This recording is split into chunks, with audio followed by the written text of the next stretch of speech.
sering bertarung sengit dengan musuhnya di sinetron laga. Siapa sangka aktor Sandi Permana harus bertarung antara hidup dan mati dengan tetangganya sendiri. Kematian aktor pemeran misteri Gunung Merapi 3 pada 12 Januari 2025 lalu itu sempat menjadi misteri. Sebelum pelakunya tertangkap di Karawang pasca tragedi pembunuhan yang terjadi di sebuah komplek perumahan di kawasan Cibarusah, Cikarang Selatan, Kabupaten Bekasi. Sempat bungkam saat dihadirkan pada press release Polda Metro Jaya. Akhirnya kepada tim penyidik, Nanang mengungkap motifnya membunuh Sandi. Kasih jalan. Benar. Woi. Tiba-tiba nusuk nama, Bang. Ya, kenapa, Bang? Alasannya, Bang? Alasannya kenapa, Bang? Lagi, Bang. Bang, kenapa, Bang? Bang.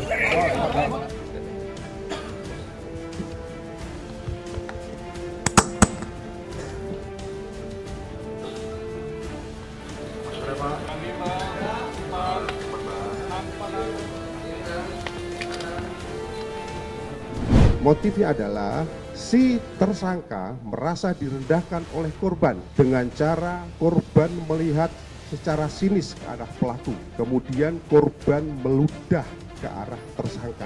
Selanjutnya, modus operandi daripada si pelaku melakukan perbuatan yaitu dengan cara ke bagian perut kiri korban sebanyak 2 kali dalam posisi korban masih berada di atas motor. Kemudian korban berhenti dan korban melakukan perlawanan dengan cara menangkis dan menghalang-halangi tersangka. Selanjutnya, pada saat korban ingin lari menyelamatkan diri, tersangka mengejar dan kembali ke arah punggung kiri korban sebanyak 1 kali dengan menggunakan sebilah. Pas dengar berita itu tuh kayak percaya nggak percaya gitu. Sampai terakhir aku jalan ke rumah dukanya juga, itu kita kayak masih mempertanyakan ini bener nggak sih gitu. Jadi belum meyakini bahwa si Sandi ini meninggal, padahal beritanya sudah banyak kan. Kalau pas dengar ada kejadian pembunuhan tuh kayak nggak nyangka aja kalau almarhum tuh ada kayak, masa sih emang almarhum ada musuh ya, kok sampai di gitu.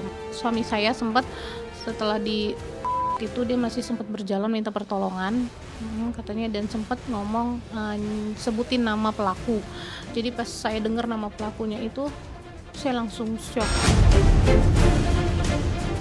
Ya sedih lah saya, anak saya dia doang, sekarang udah gak ada kan anak saya. Jadi saya di sini sendiri, saya paling ikut dia tuh, nggak tahu saya. Ya hukumannya ya agar dihukum setimpal ya. Saya mau nyawa dibalas nyawa, karena dia udah ngerebut suami saya, ayah dari anak-anak saya. Ya, apapun alasan Nanang membunuh suaminya, Ade Andriani tidak terima. Ia ingin nyawa dibayar dengan nyawa dan berharap Nanang dihukum mati. Menurut pakar hukum, alibi Nanang bahwa dirinya menyerang Sandi secara membabi buta dengan sajam bisa saja dilontarkan untuk menghindari pasal pembunuhan berencana. Pasalnya banyak kejanggalan pada kasus kematian Sandi. Pasalnya Y, istri Nanang yang diduga melihat perkelahian antara suaminya dengan Sandi, bisa saja terlibat rencana keji itu. Karena ia tak berteriak atau tak berusaha melerai, bahkan diduga ikut membantu Nanang melarikan diri.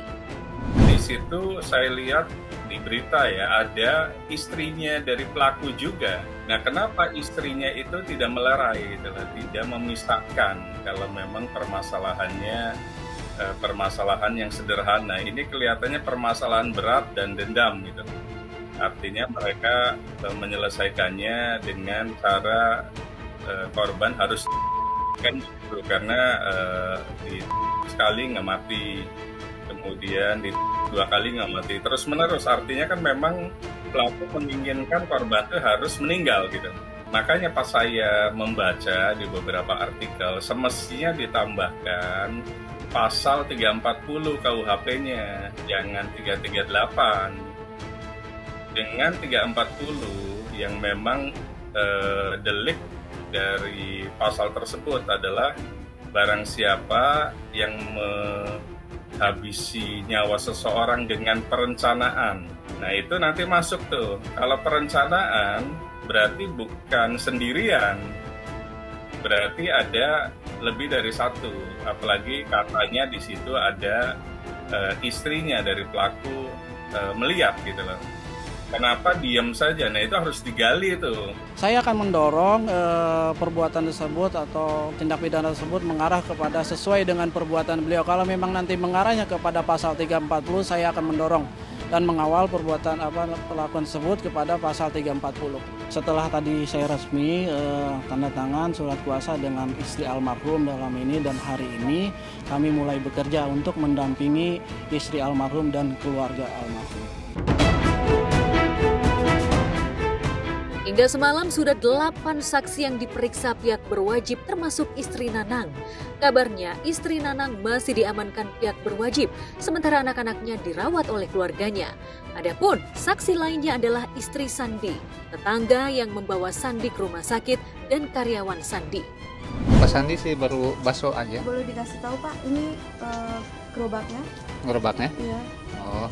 Iya. Ini gerobaknya? Iya gerobaknya. Kemarin kan rencana kan ini mau dibetulin ya, karena ini kan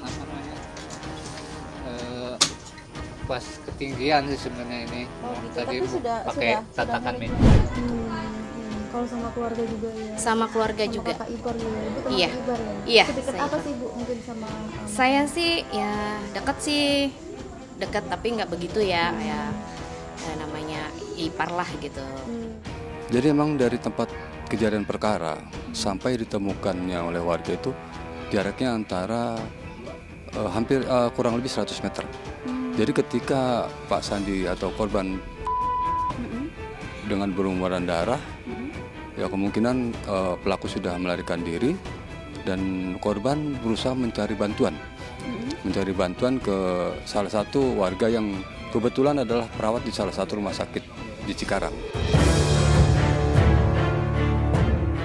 Dikenal dermawan dan aktif di kegiatan sosial, namun bagi Nanang, Sandi seolah menjadi musuh 5 langkah, alias tetangga yang berubah menjadi musuh. Fakta yang terungkap dalam BAP, permusuhan Nanang dan Sandi terjadi jauh sebelum mereka ribut-ribut di rapat RT pada Oktober 2024 lalu. Sandi dan Nanang menjadi tetangga sebelah rumah sejak 2013. Menurut artis Erina Gede, sejak menjual rumahnya di kawasan Bukit Golf, Sandi pindah ke perumahan sederhana di Cibarusa dan bertemu jodohnya di rumah yang penuh kenangan itu. Karena sama-sama bekerja di dunia hiburan, Sandi sebagai aktor dan Nanang sebagai soundman sejumlah sinetron termasuk Mak Lampir 3 yang dibintangi Sandi. Mereka jadi cepat akrab. Sayangnya, keakraban mereka tak bertahan lama. Menurut pengakuan Nanang, Sandi orangnya pemarah dan tak mau kalah. Pada tahun 2019 saat Sandi hajatan, ia pernah sakit hati lantaran Sandi memasang tenda melewati batas rumahnya tanpa izin. Pertemanan mereka semakin renggang ketika Sandi menebang pohon yang ditanam Nanang tanpa izin pula. Saat itu Nanang hanya menyimpan rasa sakit hati itu tanpa protes karena tak mau berdebat dengan Sandi yang dikenal pandai berdiplomasi. Kemudian Nanang menjual rumahnya yang bersebelahan dengan rumah Sandi dan pindah ke gang sebelah. Pada tahun 2019, ketika korban akan melakukan ataupun mengadakan pesta perkawinan dan akan mendirikan tenda dengan memasuki pekarangan rumah daripada tersangka serta melakukan penebangan pohon di pekarangan tersangka tanpa seizin terlebih dahulu, sehingga tersangka tidak menegur korban karena tersangka tahu korban sangat pemarah atas perbuatan daripada korban. Tersangka merasa sakit hati dan menyimpan dendam kepada korban. Tersangka tidak pernah menyapa korban. Demikian pula korban juga tidak pernah menyapa dengan korban. Sehingga pada tahun 2020 tersangka dan keluarganya memutuskan untuk menjual rumah daripada tersangka yang ditempati oleh tersangka beserta keluarganya dan kemudian pindah untuk mengontrak di blok lain. Aku sama Sandi tuh kalau misalnya rumahnya dekat. Kadang-kadang aku main ke mall sini ketemu Sandi, kesini ketemu Sandi. Istrinya pun juga sering kesini belanja baju, sering banget. Rin, ada baju model terbaru apa bini gue mau gitu. Jadi di lingkungan tempat tinggal dia juga, kalau nggak salah dia pernah jadi RW atau RT, pokoknya kayak gitu. Sebelum pindah ke Cibarusa ini dia tinggal di Bukit Golf, juga dia vokal gitu. Ya mungkin dia dengan pelaku ini aku kurang tahu ya konfliknya apa. Mungkin dia Sandi mungkin kayak mengkomplain apa sesuatu dari ini gitu. Dan yang kita nggak tahu ternyata si pelaku ini mungkin menyimpan dendam yang begitu lama gitu. Kalau sama suami sih dia tinggal tuh udah kurang lebih sama pelaku tuh 13 tahun. 13 tahun. Kalau saya kan baru 7 tahun di sini. Pas nikah kan sama almarhum ya 7 tahun di sini. Kalau almarhum sih udah lama. Sama pelaku, sama kakak saya itu semuanya 13 tahun di sini. Dulu tuh 3 bulan yang lalu tuh sempat ada selisih paham. Nah, terus ya karena masalah udah kelar, ya pikir saya kan ya udah selesai. Ternyata pas kejadian kemarin itu mereka sempat cekcok, korban sama pelaku itu. Jadi ternyata pelaku itu ada dendam pribadi lah.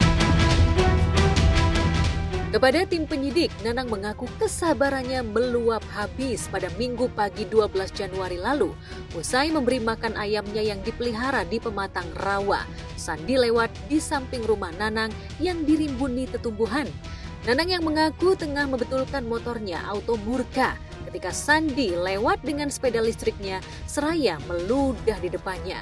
Maka dendam yang tertahan sekian tahun pun dilampiaskan dengan cara yang keji dan brutal. Andai tak dipergoki oleh tetangga, bisa jadi Sandi sudah meregang nyawa sebelum meminta pertolongan. Kan tadinya emang pagi-pagi tuh kondisinya dari depan gitu. Kalau ke sini sih minta pertolongan setengah 8. Iya, ya suami saya nyeplosnya begini. Ini tolongin Sandi ada-ada aja. Emang kenapa Om Sandi? Kemalingan motor, main begitu aja. Ya saya juga percaya lah ya, kalau percaya dibegal kali ya. Lah pikiran saya juga begalnya dari depan, dia lari menuju ke sini minta pertolongan gitu. Ya udah kita nggak punya prasangka gitulah ya gitu. Ya udah. Nggak sempat ngomong apa, katanya sih ngomongnya di rumah sakit, saya nggak tahu ngomongnya sama siapa, saya nggak tahu. Terus langsung ke sini. Panggil nama perawat. Mungkin berapa kali manggilan perawat nggak dengar, suami saya dengar lah. Dia panggil-panggil, dipanggil sama suami saya dia. Habis itu dia nggak banyak apa-apa, terus sini. Sini ngikuti suami saya karena suami saya mau pulang nganterin anak ya. Sini dia suami saya berdiri di pintu sini, dia berdiri di sini. Oh, berdiri di sini. Iya, terus habis itu kita kan nggak mungkin kan mau ngeluarin mobil ngapa kelamaan. Suami saya ke sini. Ini dia sempat ngikutin. Oh, ngikutin. Dengan bersimbah darah itu dia ngikutin. Ini darah pecah-pecah di sini. Nah, ini motor posisi kunci nyantol. Jadi kita nggak izin sama yang punya. Nah, suami saya, iya suami saya mundur, dia masih tetap ngikutin, megang motor, sempat megang, sama megang gini sama megang motor.